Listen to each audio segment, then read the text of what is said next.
Hi friends, ഇയാമാസ് കിച്ചണിലേക്ക് എല്ലാവർക്കും സ്വാഗതം.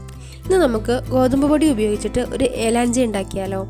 അതിനു വേണ്ടിയിട്ട് ഞാനിവിടെ 1.25 കപ്പ് ഗോതമ്പ് പൊടിയാണ് എടുത്തേക്കുന്നത്, ആട്ടപ്പൊടി.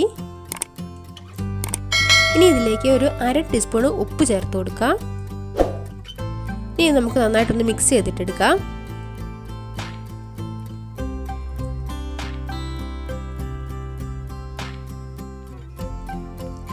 ഇനി ഇതിലേക്ക് കുറേശ്ശെ പച്ചവെള്ളം ഒഴിച്ചിട്ട് നമുക്കൊരു ദോശ ബാറ്റർ പോലെ ഒരു ബാറ്റർ തയ്യാറാക്കി എടുക്കാം കേട്ടോ.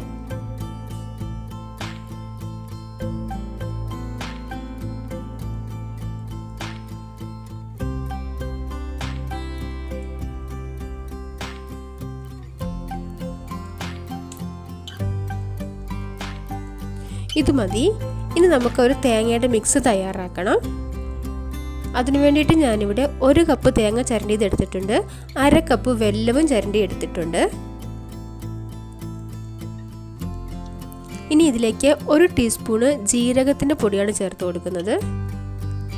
1/2 ടീസ്പൂണ് ഏലക്കയുടെ പൊടിയും കൂടി ചേർത്ത് കൊടുക്കാം.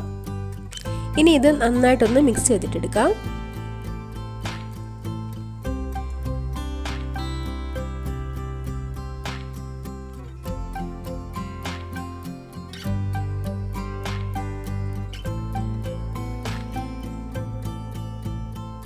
ഇനി നമുക്ക് ഒരു ദോശത്തവ ചൂടാക്കിയിട്ട് അതിലേക്ക് ഇങ്ങനെ ഒരു തവി ബാറ്റർ കോരി ഒഴിക്കാം.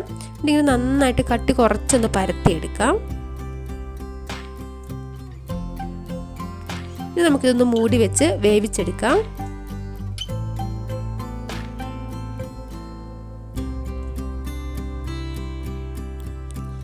ഇപ്പോൾ ഇതാ ഇതിൻ്റെ മുകൾ വശമൊക്കെ നന്നായിട്ട് വെന്തിട്ടുണ്ട്. നമുക്കിതൊന്ന് മറച്ചിട്ട് കൊടുക്കാം.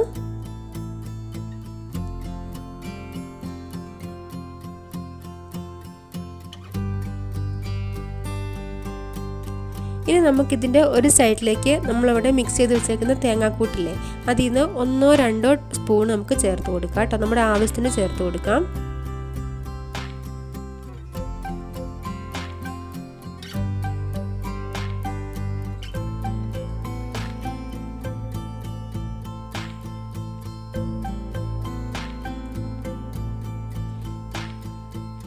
ഇനി നമുക്കിതൊന്ന് മടക്കി ഇങ്ങോട്ട് എടുക്കാം.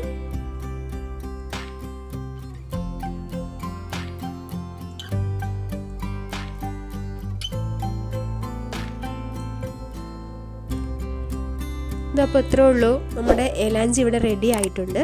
അപ്പോൾ എല്ലാവരും ഇതുപോലെ ഉണ്ടാക്കി നോക്കുക. ഉണ്ടാക്കി നോക്കിയിട്ട് നിങ്ങളുടെ അഭിപ്രായങ്ങൾ കമൻ്റായിട്ട് അറിയിക്കുക. ലൈക്ക് ചെയ്യുക, ഷെയർ ചെയ്യുക. എൻ്റെ ചാനൽ ഒന്ന് സബ്സ്ക്രൈബ് ചെയ്ത് എന്നെ സപ്പോർട്ട് ചെയ്യണം കേട്ടോ. മറ്റൊരു വീഡിയോ ആയിട്ട് വീണ്ടും കാണാം. Okay, bye bye.